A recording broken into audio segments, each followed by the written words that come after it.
Hello friends, welcome back to our YouTube channel educate study. Previous class में अपन ने kinematics के अंदर मोशन अंडर ग्रेविटी का डिस्कशन किया था। आज के वीडियो में अपन करेंगे प्रोजेक्टाइल मोशन और रिलेटिव मोशन के ऊपर डिस्कशन। पहला अपन करेंगे प्रोजेक्टाइल मोशन के अंदर ground to ground projectile motion. कौन सा? Ground to ground projectile motion. Ground to ground projectile motion. अब देखिए ground to ground projectile motion कैसे है, क्या है, वो सब इधर देख लेते हैं। कोई ग्राउंड है, ये ग्राउंड है, इसके ऊपर कोई ऑब्जेक्ट है, ये ऑब्जेक्ट, उसकी इनिशियल वेलोसिटी कुछ एंगल एक्स एक्सिस से कुछ एंगल पे, थीटा एंगल पे इनिशियल वेलोसिटी उसकी यू है। उसको प्रोजेक्ट करते हैं, प्रोजेक्टेड एंगल अपना थीटा, उसको यू स्पीड से प्रोजेक्ट करते हैं, तो जो मोशन करता है उस मोशन को बोलते हैं प्रोजेक्टाइल मोशन। उस मोशन को क्या बोलते हैं? प्रोजेक्टाइल मोशन बोलते हैं। अब देखिए इसके अंदर क्या क्या पूछ सकता है। टाइम ऑफ फ्लाइट पूछ ले, कितने समय तक वो हवा के अंदर रहेगा, बहुत ज्यादा time of flight. Time of flight पूछ ले, रेंज पूछ ले, जिसको डिस्प्लेसमेंट बोलते हैं, वो होती है रेंज। इसे क्या बोलते हैं अपन? रेंज बोलते हैं। रेंज पूछ ले, या फिर पूछ ले कि वो कितनी मैक्सिमम हाइट अटेंड करेगा। जब अपन उसको कुछ एंगल थीटा पे यू वेलोसिटी से प्रोजेक्ट करेंगे तो कितने मैक्सिमम हाइट अटेंड करेगा, वो पूछ सकता है। टाइम ऑफ फ्लाइट पूछ सकता है। और इसके अंदर काफी ऐसे t = 1 सेकंड में पूछ ले, t = 2 सेकंड में डिस्प्लेसमेंट पूछ ले, वेलोसिटी पूछ ले। जैसे भी सवाल बनते हैं, हो सकते हैं आराम से हो जाएंगे। बस आपको क्या होना चाहिए, क्या आना चाहिए, एक तो जो भी फॉर्मूला बताऊंगा आपको वो याद होने चाहिए। एक उसका डेरिवेशन कैसे होता है, डेरिवेशन तो आपको पता ही होगा। बस जो 3 इक्वेशन है इनकी हेल्प से डिराइव होते हैं फॉर्मूले। कैसे इनके डेरिवेशन बता दूंगा चलो आपको भी कि कैसे फॉर्मूला डिराइव हुए हैं। उसके हेल्प से आप क्या कर सकते हो, जितने भी क्वेश्चन, जितने भी प्रकार के क्वेश्चन बनते हैं प्रोजेक्टाइल मोशन के अंदर, ground to ground projectile motion के अंदर, वो सभी आप सोल्व कर सकते हो। तो प्रोजेक्टाइल मोशन के अंदर देखो, प्रोजेक्टाइल मोशन जनरली आप देखते होंगे, जब भी आप किसी स्टोन को थ्रो करते हो, कुछ एंगल पे करते हो, अपने आई लेवल जो होते हो उससे कुछ एंगल पे करते हो, और कुछ स्पीड देके करते हो, फिर जो मोशन करता है ऊपर जाके फिर नीचे आता है, वो मोशन होता है प्रोजेक्टाइल मोशन। आगे समझ में? प्रोजेक्टाइल मोशन कौन सा होता है? तो देखते होगे आप, कुछ मैक्सिमम हाइट पे जाने के बाद फिर से वो नीचे आने स्टार्ट कर देता है, ऊपर जाने के बाद क्या करता है, वो नीचे आना स्टार्ट कर देता है। तो जितनी मैक्सिमम हाइट को अटेंड कर सकता है वो है मैक्सिमम हाइट, वो हो गई। तो अपन निकालें, अभी सोल्व करते हैं। ये पार्टिकल है, यू वेलोसिटी दी गई है उसको, प्रोजेक्टेड एंगल थीटा है। तो देखो जब ये 2D मोशन बन रहा है, 2D मोशन बन रहा है, एक्स में भी मूव कर रहा है, वाई में भी मूव कर रहा है, तो ये कौन सा मोशन है? 2D मोशन है। 2D मोशन को सोल्व करने का पता है आपको, 1D मोशन 1D मोशन में डिवाइड करके उसको सोल्व कर सकते हैं। जिन्होंने भी देखिए 2D मोशन को कैसे सोल्व करते हैं, उन सबको अपने प्रीवियस क्लासेस में डिस्कस कर रखा है। जिन्होंने भी वो वीडियो नहीं देखी वो जाके देख सकते हैं। आपको लिंक डिस्क्रिप्शन में प्रोवाइड करा दी जाएगी, सभी चैप्टर्स की नेम वाइज आपको लिंक प्रोवाइड करा दी जाएगी। वेक्टर का वन शॉट किया हुआ अपन ने पीछे प्रीवियस क्लासेस में। काइनेमेटिक्स के अंदर 1D 2D का कर रखा है, मोशन अंडर ग्रेविटी का भी कर रखा है, तो उन सभी की लिंक आपको डिस्क्रिप्शन में प्रोवाइड करा दी जाएगी। तो आप जाके उस वीडियो का वहां से देख सकते हैं। यहां पे सोल्व करें इसको, देखो एक्स के अंदर कुछ वेलोसिटी होगी, क्या होगी वो? You cos theta. ये कंपोनेंट कैसे ले रही है, जो वेक्टर्स में अपने पढ़ रखा है, वेक्टर के अंदर आप पढ़ लीजिए।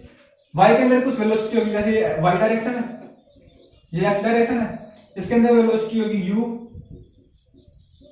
साइन थीटा, इस तरफ होगी यू कोस थीटा। तो देखो 2D मोशन कर रहा है, जब हम स्टोन थ्रो करते हैं ऊपर की तरफ जाता है, तो जो नीचे की तरफ क्या लगेगा, वर्टिकल के अंदर एक्सीलरेशन लगेगा, ग्रेविटी फोर्स लगेगा, ग्रेविटी का एक्सीलरेशन लगेगा।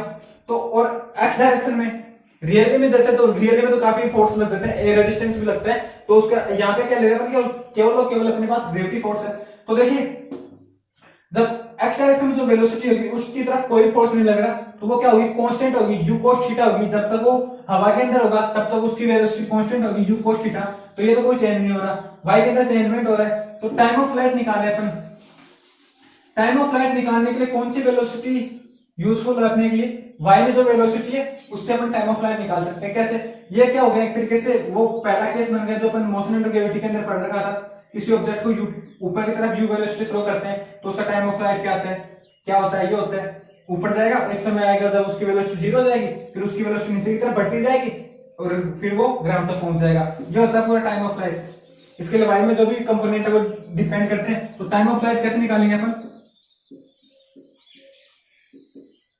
टाइम ऑफ फ्लाइट, वेलोसिटी देखिए ऊपर की तरफ वेलोसिटी u है, नीचे की तरफ एक्सीलरेशन g है, नीचे की तरफ एक्सीलरेशन कितना है g है। तो देखिए टाइम ऑफ फ्लाइट निकालें, एक समय आएगा जब उसकी वेलोसिटी ऊपर जाके जीरो हो जाएगी, फाइनल वेलोसिटी जीरो हो जाएगी। v equal to u plus at की हेल्प से सोल्व करें, फाइनल वेलोसिटी कितनी हो जाएगी zero. Initial velocity u sin theta है, इनिशियल वेलोसिटी कितनी है u sin थीटा, नीचे की तरफ एक्सीलरेशन नीचे की तरफ माइनस g इनटू टाइम निकालना है, ये इधर आएगा minus u sin theta upon g, कितना बन जाएगा, बन गया ये बन गया u sin theta upon g।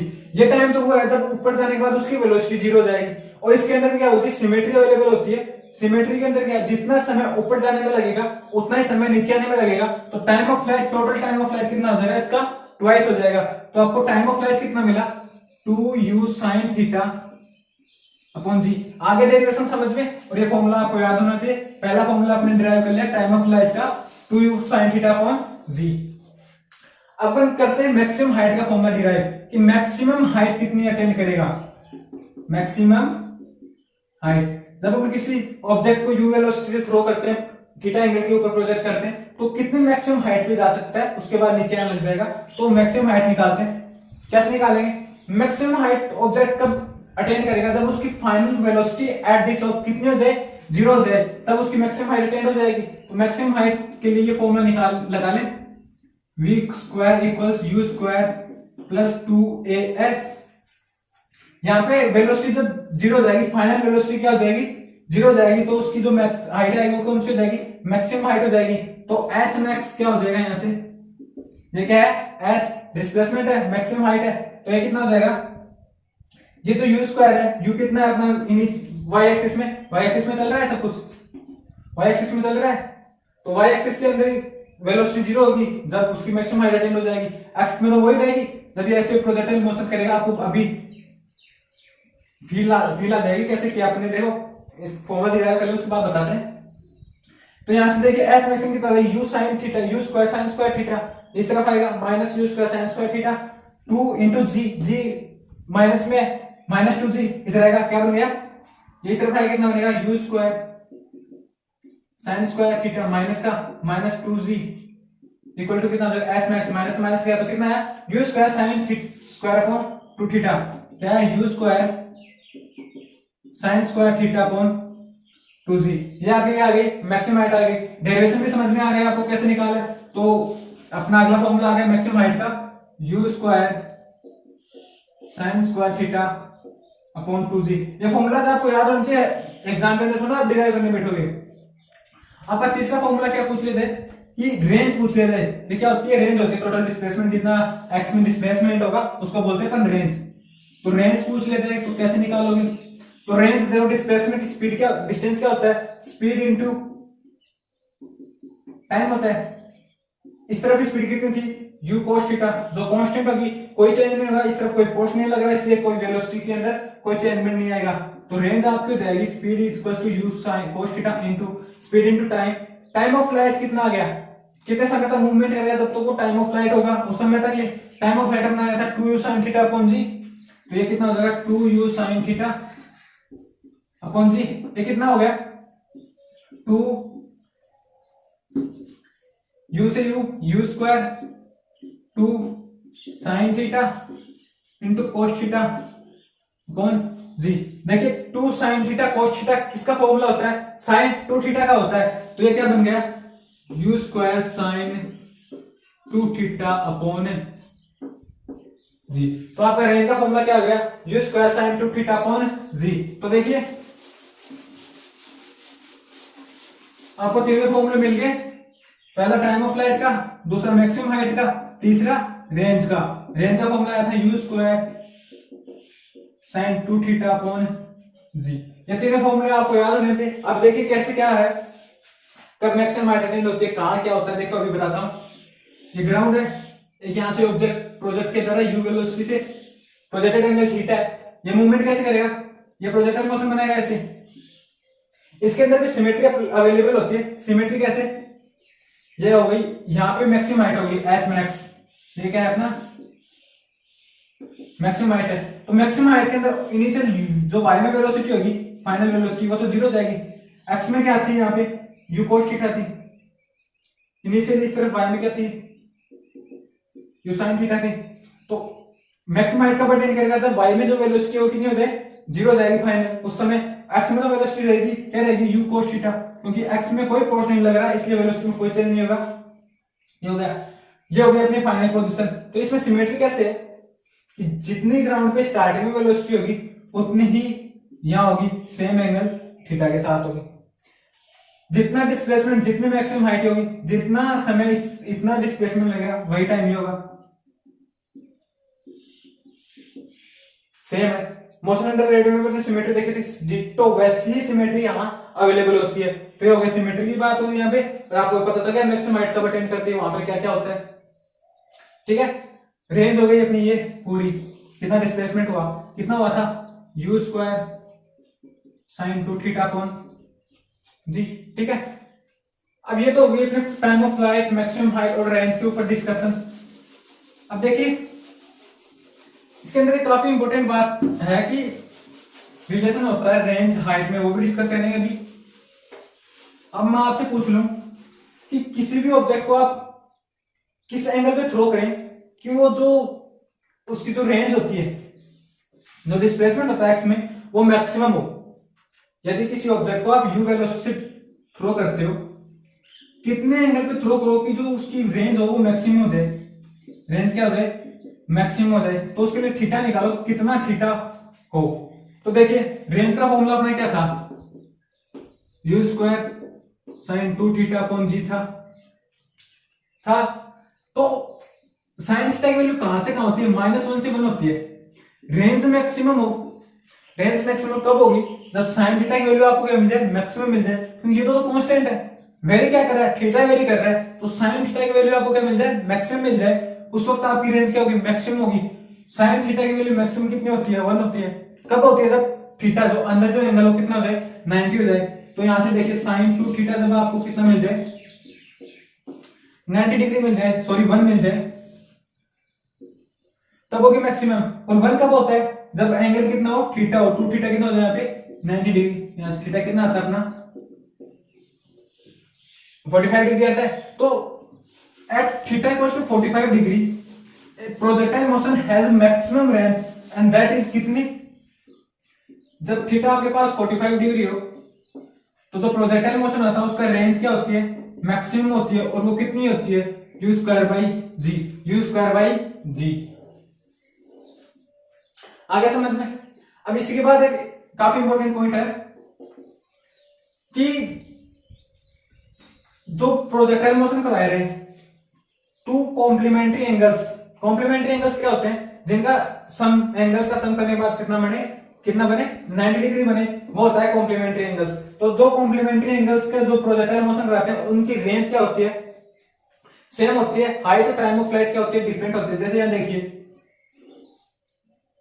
ये है u वेलोसिटी से, कंडीशन ये है कि उनकी जो इनिशियल वेलोसिटी प्रोजेक्टेड स्पीड है इनिशियल, वो क्या होनी चाहिए, सेम होनी चाहिए। ये कंडीशन मस्ट है कि ये होनी चाहिए। अगर डिफरेंट हो गए, कॉम्प्लीमेंट्री एंगल्स हो गए, तो उनकी रेंज सेम नहीं होगी। इनिशियल वेलोसिटी जिससे अपन प्रोजेक्ट कर रहे हैं वो सेम होनी चाहिए, और जो एंगल्स है वो क्या होने चाहिए, कॉम्प्लीमेंट्री होनी चाहिए। जैसे ये थीटा इक्वल 30 डिग्री ले रहे हैं, ये मान लीजिए यहां ये उसकी रेंज हुई, ये क्या है, रेंज है। सेम इसको इनिशियल वेलोसिटी कितनी दी, u दी थी अपन ने। मान लीजिए अब ये वेलोसिटी u है, सेम इनिशियल वेलोसिटी है, लेकिन जो ये एंगल थीटा बन रहा है, ये कितना बन रहा है, टोटल 60 डिग्री बन रहा है। देखिए कॉम्प्लीमेंट्री एंगल था 60 प्लस 30 90 डिग्री, और इनिशियल वेलोसिटी भी सेम है। तो इनकी जो रेंज होगी ना, जो ये रेंज होगी, ये क्या होगी, सेम होगी। लेकिन यहाँ पे जो हाइट है h1 h2 ये डिफरेंट होगी, और टाइम ऑफ फ्लाइट भी क्या होगा, डिफरेंट होगा। वो कैसे निकालेंगे, मैक्सिमम हाइट का रेंज पता है, u square sin square 2 theta upon g, u square sin square theta upon g 2g, और टाइम का क्या था 2u sin theta upon g. तो उसमें थीटा की वैल्यू रख देना, u की वैल्यू रख देना, और g की वैल्यू रख देना, आपको मिल जाएगा। तो ये इंपॉर्टेंट आपको याद होना चाहिए, काफी अच्छा इंपॉर्टेंट पॉइंट है। ये तो ground to ground projectile motion के ऊपर डिस्कशन। अब अपन चलते हैं इंक्लाइंड प्लेन के ऊपर प्रोजेक्टाइल मोशन हो। काफी कुछ सिमिलरिटी है इन दोनों के बीच में। टू टाइप्स का इंक्लाइंड प्लेन प्रोजेक्टाइल मोशन होता है इंक्लाइंड प्लेन के ऊपर। कैसे? पहला तो ये है, ग्राउंड है, ग्राउंड से कोई इंक्लाइंड प्लेन है, कुछ एंगल मान लीजिए आप अल्फा एंगल के ऊपर है, यहां पे कोई ऑब्जेक्ट है, इसको अपन प्रोजेक्ट करते हैं इंक्लाइंड प्लेन के ऊपर u वेलोसिटी से, एंगल थीटा दिया हुआ है। इसमें भी वही चीजें पूछी जा सकती है, टाइम ऑफ फ्लाइट बताओ, रेंज बताओ, मैक्सिमम हाइट कितनी अटेंड करेगा वो बताओ। दूसरा क्या है, दूसरा इंक्लाइंड प्लेन इस प्रकार है, एंगल कुछ अल्फा है, बीटा मान लो, कुछ भी मान लो, अल्फा ही मान लेते हैं अपन। यहां से क्या, ऊपर से कोई ऑब्जेक्ट u वेलोसिटी से प्रोजेक्ट किया जाता है इंक्लाइंड प्लेन के ऊपर। इसमें भी वही पूछा जा सकता है, टाइम ऑफ फ्लाइट बताओ, रेंज बताओ और मैक्सिमम हाइट बताओ, ये सब पूछा जा सकता है इसके अंदर भी। तो पहले अपन पहले केस के ऊपर डिस्कशन कर लेते हैं। इसमें क्या कैसे करना है, देखो याद करने की आपकी एक ट्रिक बताता हूं। टाइम ऑफ फ्लाइट, रेंज और मैक्सिमम हाइट कैसे निकालेंगे। जो ground to ground projectile motion के अंदर टाइम ऑफ फ्लाइट और हाइट, मैक्सिमम हाइट की फॉर्मूला है, सेम वही फॉर्मूला है, बस एक चेंज होता है। रेंज के अंदर भी थोड़ा बहुत चेंज देखना। Ground to ground projectile motion में जो फॉर्मूला वो इधर देता हूं, ग्राउंड टू ग्राउंड के क्या है, टाइम ऑफ फ्लाइट का था अपना 2u sin theta upon g, maximum height का था अपना u square sin square theta upon 2g, और जो रेंज का था वो था u square sin 2 theta upon g. अब इंक्लाइंड प्लेन में क्या चेंज होगा, अब इंक्लाइंड प्लेन में देखिए कंपैरिजन करना। टाइम ऑफ फ्लाइट का जो फॉर्मूला होता है वो होता है 2u sin थीटा, सेम है, नीचे जी सेम है। जो कितने एंगल का इंक्लाइंड प्लेन है वो क्या करना है, इंटू करना है कोस इंटू अल्फा, कोस अल्फा, ये हो गया टाइम ऑफ फ्लाइट का फॉर्मूला। सिमिलरली हाइट में भी वही चेंज करना है, u square sine square theta same है, सिमिलर है, 2g सिमिलर है, क्या करना है, कोस अल्फा से मल्टीप्लाई कर देना। आगे time of flight, height maximum height inclined plane पे आगे दोनों सेम है, सिमिलर है, ऐसे आप उसको याद कर सकते हो। रेंज में बस थोड़ा फर्क है, थोड़ा चेंज है। कैसे है, यहाँ पे जो रेंज ऐसी है, इसमें रेंज कैसे होगी, इसको थोड़ा खोल लेते हैं अपन रेंज को। क्या होता है, u square 2 sin theta cos theta upon g, ये होता है वैसे रेंज का। इसको ओपन कर लेते, ये होता है। इसके अंदर क्या होता है, ये देख लिए, ये एंगल कितना बन रहा है, एक तरीके से थीटा प्लस अल्फा हो रहा है, एक तरीके से ऐड हो रहा है एंगल। तो क्या करना होता है इस रेंज के फॉर्मूले में, जो थीटा होता है कोस के अंदर, उसमें ये एंगल लिखना होता है, प्रोजेक्ट करते हैं, थीटा प्लस अल्फा बन गया, क्या बन गया, u square sine theta cos theta plus alpha बन गया। यदि अब ये तो हो गया इस केस के ऊपर, जब इंक्लाइंड प्लेन ऐसा हो अपना अल्फा एंगल, तो इसके अंदर भी time of flight, maximum height same वही है जो इसके अंदर आई थी, सेम वही यहाँ पे भी time of flight maximum height होगा 2u sin theta upon g cos alpha, 2u sin theta upon g cos alpha, u square sin square 2g cos alpha, u square sin square theta upon 2g cos alpha. Similar है, range में थोड़ा फर्क पड़ेगा। क्या change होगा, ये change होगा u square 2 sin theta cos upon एक चीज और यहाँ गलत हो गया अपना, यहाँ पे जो g है इसके साथ cos अल्फा हो रहा था ना, रेंज में भी क्या होगा, cos अल्फा होगा, लेकिन स्क्वायर के साथ होगा cos स्क्वायर अल्फा। ये होता है फॉर्मूला इस इंक्लाइंड प्लेन के लिए, रेंज का फॉर्मूला cos स्क्वायर अल्फा से मल्टीप्लाई करना, डिवाइड मत भूल देना, डिवाइड करना। अब देखिए इसमें भी नीचे भी सेम रहेगा, g cos स्क्वायर अल्फा। अब इन दोनों में चेंज क्या है, इधर एंगल क्या हो रहे थे, सिमिलर थे, ऐड हो रहे थे, सेम डायरेक्शन में थीटा प्लस अल्फा। इसमें अपोजिट है, आमने सामने है, तो इसमें क्या हो जाएगा, थीटा माइनस अल्फा हो जाएगा। अगर हम सेपरेट हो जाएंगे तो cos थीटा की जगह कितना आ जाएगा, थीटा माइनस अल्फा। ये सिमिलरिटी है इन दोनों के बीच में। वो ground to ground projectile motion और इंक्लाइंड प्लेन के अंदर जो सिमिलरिटी है वो भी बता दिया आपको। फॉर्मूले याद करने में कोई दिक्कत नहीं होगी आपको।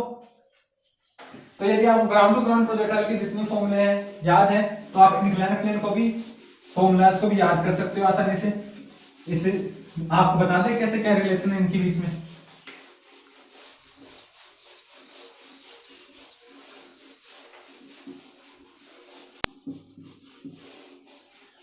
अब देखिए एक रिलेशन होता है मैक्सिमम हाइट और रेंज के अंदर एक रिलेशन होता है, हाइट और रेंज के अंदर एक रिलेशन होता है। वो क्या होता है, रिलेशन क्या है, किन किन के बीच में है, रेंज के बीच में,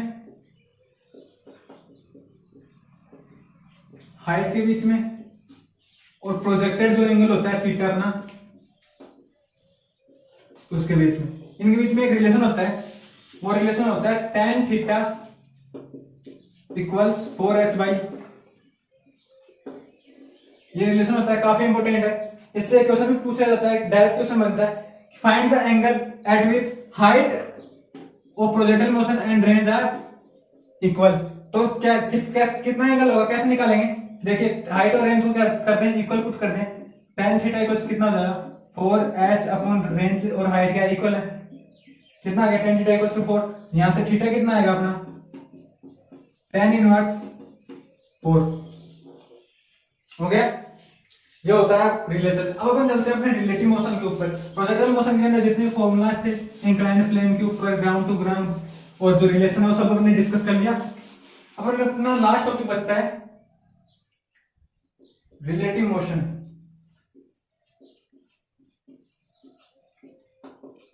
अब देखो रिलेटिव मोशन में क्या है, इसको अपन डिनोट करते हैं जैसे कोई ऑब्जेक्ट ए और बी है,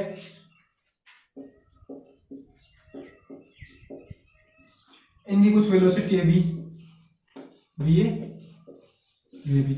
अब बोल देते हैं find velocity of A with respect to B.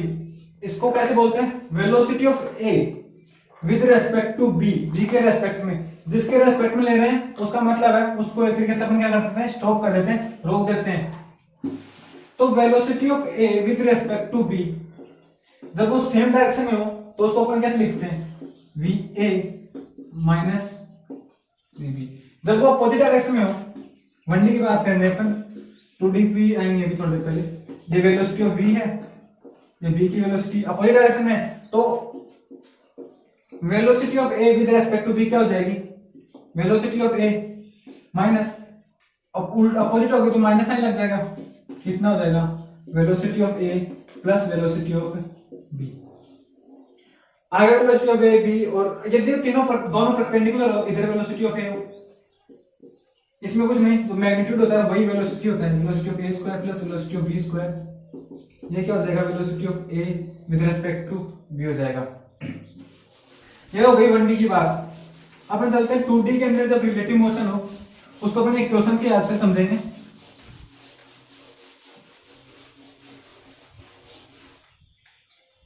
अब कैसे, देखिए एक एरोप्लेन है, कुछ वेलोसिटी u से जा रही है, ये क्या करता है, एक बॉम्ब को या फिर ब्लॉक को क्या करता है, ड्रॉप करता है। इसके भी ड्रॉप करते हैं तो उसकी वेलोसिटी 7 जो जाती है नीचे की तरफ कितनी होगी, 0 होगी इनिशियली, कितने भी हाइट पे होगा। ये ग्राउंड है, ग्राउंड पे एक आदमी खड़ा है,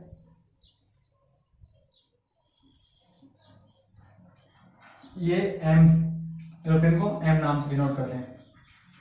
अब देखिए जब भी ब्लॉक ड्रॉप होगा तो ग्राउंड से जो देख रहा है उसको क्या देखने को मिलेगा, ये कैसे, क्यों, मोशन अंडर ग्रेविटी में पढ़ा था अपन ने कि जब किसी ऑब्जेक्ट को, मूविंग ऑब्जेक्ट से किसी ऑब्जेक्ट को ड्रॉप करते हैं तो उसकी जो इनिशियल वेलोसिटी होती है जिस डायरेक्शन में, उसको वेलोसिटी मिल जाती है। और ये कौन सा केस बन गया, जब मोशन अंडर ग्रेविटी में पढ़ा था अपन ने कि h हाइट से टावर से अपन किसी ऑब्जेक्ट को हॉरिजॉन्टली थ्रो करते हैं तो कौन सा मोशन करता है, प्रोजेक्टाइल मोशन करता है, ये वाला। इसके अंदर इधर तो होती है u इक्वल टू इनिशियल 0, इधर हॉरिजॉन्टल वेलोसिटी u होती है, तो टोटल डिस्प्लेसमेंट s निकाल लिया था। तो जो ग्राउंड से देखेगा उसको तो ये देखने को मिलेगा, लेकिन जो इससे देखेगा, एरोप्लेन के अंदर बैठा हुआ जो उसको ब्लॉक और ऑब्जर्व करेगा उसको क्या दिखेगा, एक स्ट्रेट लाइन दिखेगी। क्यों, रिलेटिव मोशन के अंदर क्या होता है, अब देखिए ये एरोप्लेन थी, u वेलोसिटी से चल रही थी, ये ब्लॉक था, इसको ड्रॉप किया, इसके पास भी वेलोसिटी कितनी आ गई थी, u आ गई थी, और इसके अंदर पास इनिशियली 0 थी। उसके बाद क्या होगा, ये भी u वेलोसिटी से आगे जाएगी, बॉम्ब भी यू वेलोसिटी से आगे बढ़ेगा लेकिन थोड़ा नीचे भी आएगा, एरोप्लेन आगे गई जैसे यू वेलोसिटी से कुछ इतना डिस्प्लेसमेंट हो गई, इसके पास भी सेम वेलोसिटी है तो इसके पास भी हॉरिजॉन्टली सेम डिस्प्लेसमेंट होगा, लेकिन फर्क इतना होगा कि ये नीचे की तरफ आता जाएगा, ये क्या करता जाएगा, नीचे की तरफ आता जाएगा, ये यहाँ आ गया। तो इसको तो ऐसे लग रहा है ना वो अपने नीचे नीचे चल रहा है, जैसे जब मान लीजिए आगे चला गया एरोप्लेन थोड़ी आगे, ये ऑब्जेक्ट यहाँ नीचे आ जाएगा, नीचे आएगा लेकिन सेम वेलोसिटी जा रहा है तो इसके नीचे चल रहा होगा, लेकिन जो ग्राउंड से देख रहा होगा उसको लगेगा कि ये प्रोजेक्टाइल मोशन कर रहा है, जहां से ड्रॉप किया गया वो आगे चल जाते यहाँ गिरा, उसको तो ऐसे दिखेगा। लेकिन जो मैन एरोप्लेन के अंदर बैठा होगा उसको क्या लगेगा, वो स्ट्रेट लाइन मोशन लगेगा। तो आगे समझ में आपको 2D के अंदर रिलेटिव मोशन का कैसे करते हैं, इसके ऊपर एक क्वेश्चन करते हैं। रिलेटिव मोशन, प्रोजेक्टाइल मोशन सब होगा उसके अंदर, मोशन अंडर ग्रेविटी जो अपन ने प्रीवियस क्लास में किया था उसका भी कॉन्सेप्ट यूज होंगे। तो अब एक क्वेश्चन करते हैं।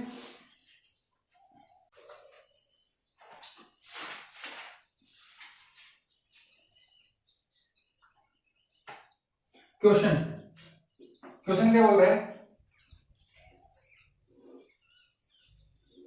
देखते हैं किस किस को पिछले प्रीवियस वीडियो जिन्होंने देखी है किन किन को आता है क्वेश्चन। प्रीवियस वीडियो में जितना पढ़ा था अपने मोशन अंडर ग्रेविटी उसका भी यूज होगा। एक ऑब्जेक्ट है h हाइट से, किससे, h हाइट के टावर्स के ऊपर से उसको हॉरिजॉन्टल के साथ कुछ एंगल है 45 डिग्री एंगल है, प्रोजेक्ट किया जाता है, इनिशियल वेलोसिटी है उसकी 5√2 मीटर पर सेकेंड, ठीक है। इस पोजीशन को मान लो O, आपको पता है ये यहाँ पे प्रोजेक्टाइल मोशन करेगा, ground to ground projectile motion जैसा ही हो गया यहाँ तक, तो ग्राउंड की टॉप से टावर के टॉप की के हॉरिजॉन्टल लाइन खींचे तो यहाँ पे क्या बन गया, ground to ground projectile motion बन गया। जो पेपर ने पढ़ा उसके आप से कर सकते हैं, ये प्रोजेक्टाइल मोशन करेगा, यहाँ पहुंचेगा, इस पॉइंट को आप मान लो B, क्या कौन सा पॉइंट है, B पॉइंट है, ये x एक्सिस है, y एक्सिस है। अब क्वेश्चन क्या बोल रहा है, 3 पार्ट में है क्वेश्चन। पहला क्वेश्चन क्या बोल रहा है, find time when the ball is at highest point, when the ball is at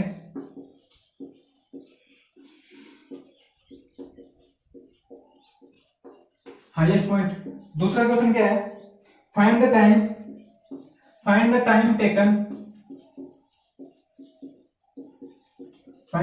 taken by the ball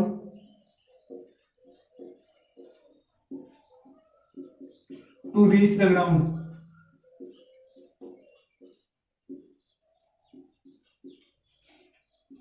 last and final question क्या बोल रहा है, find the angle made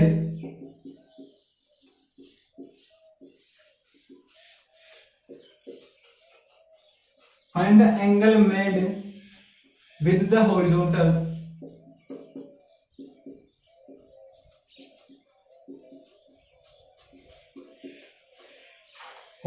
while landing on ground,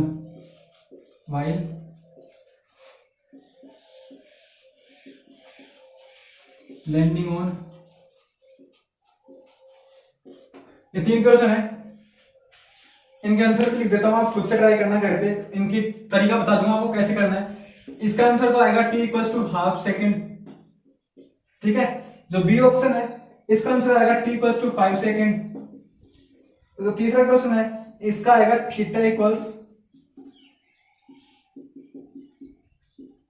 tan−9। अब इसको कैसे करना है इसकी हिंट बता देता हूं आपको।